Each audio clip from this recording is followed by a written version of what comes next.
हरिया अपनी पत्नी राधा और 5 वर्षीय बेटी को लेकर गांव की सीमा तक पहुंचा ही था कि तभी उसे गांव का मुखिया मिल गया।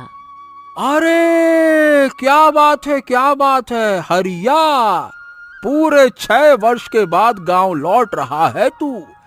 क्या बात है, हम सब तुझको बहुत याद करते थे। नमस्ते, राम राम राम राम मुखिया जी। मैं भी अपने गांव को बहुत याद करता था। आपको तो पता ही है मुखिया जी, जब मैं गांव को छोड़कर गया था तो यहाँ पे सूखा पड़ा हुआ था। अब सूखे की वजह से मेरे पास गांव छोड़ने के अलावा और कोई चारा ही नहीं था।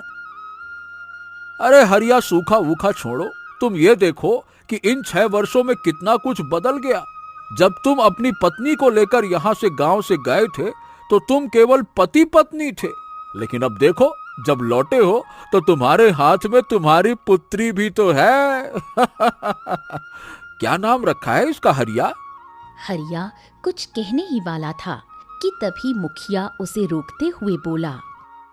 अरे हरिया, मेरी बात सुन। देख, मुझे तुझसे कुछ बातें भी करनी है, जैसे कि इन 6 वर्षों में तू कौन से गांव में रहा, तूने कितना धन कमाया। लेकिन क्या है कि मुझे अभी जरूरी काम से जाना है, तो तू एक काम कर। अब जब तू इतने वर्ष बाद लौटा है तो सबसे पहले गांव के मंदिर जा, उसके बाद अपने घर जा और शाम को आकर तुझसे ढेर सारी बातें करूंगा, ठीक है ना? चल जा जा जा, जा जल्दी जा, भगवान के दर्शन कर। इतना कहकर मुखिया वहां से चला गया और हरिया अपनी पत्नी राधा और बेटी को लेकर मंदिर चला गया। हरिया जैसे ही मंदिर पहुंचा, अचानक मंदिर की दीवार गिर गई और हरिया तथा उसकी पत्नी की दबकर मौत हो गई।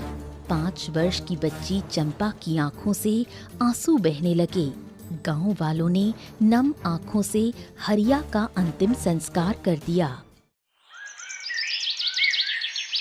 अगले दिन मुखिया पेड़ के नीचे गंभीर अवस्था में बैठा था कि तभी उसका पड़ोसी सुखदेव आ गया। बताओ भला, बेचारा हरिया बरसों बाद अपने गांव लौटा और चल बसा। वही तो, मुझे तो अभी तक विश्वास नहीं हो रहा कि हरिया और उसकी पत्नी अब हमारे बीच नहीं रहे। जब वो गांव लौटा था तो सबसे पहले मैं ही उससे मिला था। मुखिया जी, कल हरिया और उसकी पत्नी की मौत की वजह से सारा गांव उदास था। शायद इसी वजह से उसकी बेटी की ओर किसी का ध्यान नहीं गया। बेचारी कल रात से रोते हुए सारे गांव में इधर उधर घूम रही है। बड़ी दया आ रही है उस पर। ये सुनकर मुखिया चौंक गया। अरे सुखदेव, उसका तो मुझे ध्यान ही नहीं रहा। कहाँ है वो लड़की? सुखदेव कुछ ही देर में 5 वर्ष की लड़की को बुला लाया।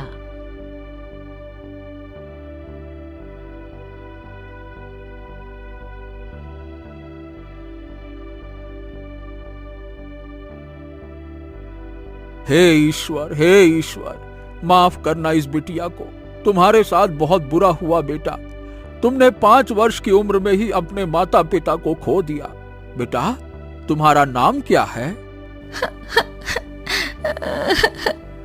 मेरा नाम चंपा है। मुखिया चंपा को अपने घर ले गया।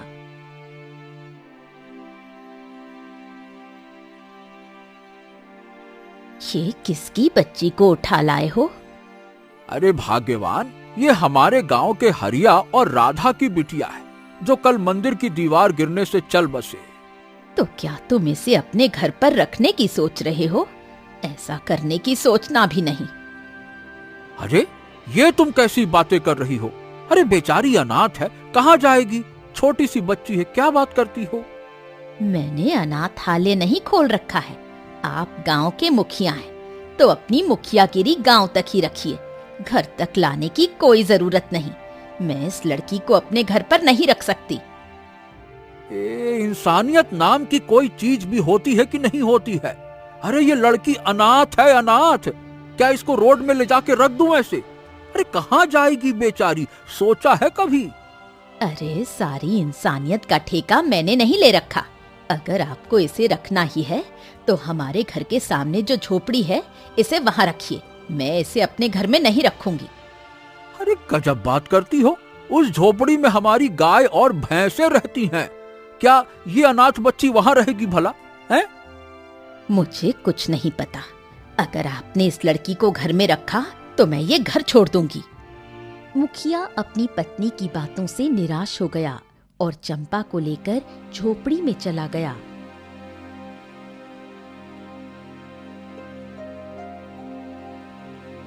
मुखिया ने अपने हाथों से झाड़ू लगाकर झोपड़ी साफ की, चारपाई बिछाई और चंपा से कहा, बेटा चंपा, बेटा चंपा, देखो मेरी पत्नी की बात का बुरा मत मानना। मैं उसे आज नहीं तो कल मना लूंगा, है ना? तब तक तुम यहीं रहो। शाम को मैं तुम्हें खाना देने आऊंगा, है ना बेटा? रोना नहीं, है ना? हाँ, आराम करो, आराम करो। इतना कहकर मुखिया वहां से चला गया। बेचारी 5 वर्षीय अनाथ चंपा चारपाई पर बैठकर फिर से अपने आंसू बहाने लगी। समय ऐसे ही बीतने लगा। उस दिन के बाद चंपा झोपड़ी में ही रहने लगी। मुखिया रोज सुबह, दोपहर और शाम चंपा के लिए खाना लेकर आता।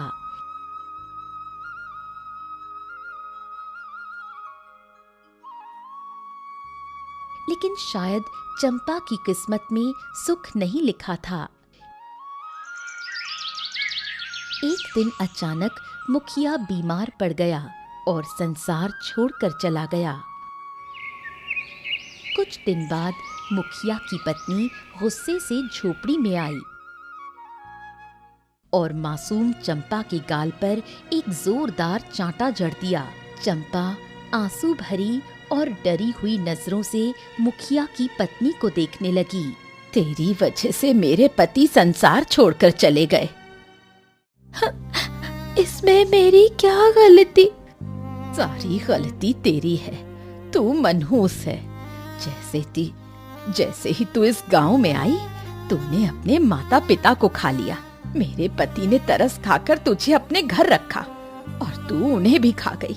इससे पहले कि तू और किसी को खाए, दफा हो जा यहाँ से। इतना कहकर मुखिया की पत्नी ने धक्का देकर चंपा को बाहर निकाल दिया। चंपा उदास होकर रोती हुई एक वृक्ष के नीचे जाकर बैठ गई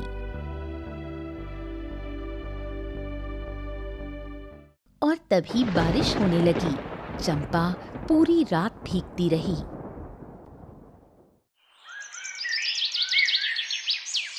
अगले दिन चंपा गांव में सबसे मदद मांगने लगी, लेकिन किसी ने उसकी मदद नहीं की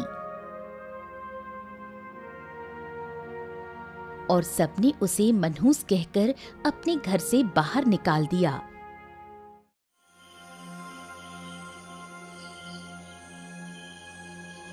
रात के समय चंपा को बहुत भूख लगी थी कि तभी सुखदेव खाना लेकर चुपके से वहां पहुंचा। ले बिटिया, ले खा ले। मैं जानता हूँ कि मुखिया के जाने के बाद तू भूखी है। गांव वालों ने तेरी मदद नहीं की। चंपा रोने लगी। चुप हो जा बेटा। रोने से कुछ नहीं होगा। तुझे हालातों से लड़ना सीखना होगा। मैं रोज रोज तो तुझे खाना देने आ नहीं सकता, क्योंकि सभी गांव वाले तुझे मनहूस समझने लगे हैं। क्या है कि कहीं मेरी पत्नी ने मुझे देख लिया तो मेरी शामत आ जाएगी। इसीलिए हालात से लड़ना सीख बेटा, है ना? रो मत, चुप हो जा। इतना कहकर सुखदेव वहां से चला गया, लेकिन चंपा को काफी कुछ समझ में आ गया।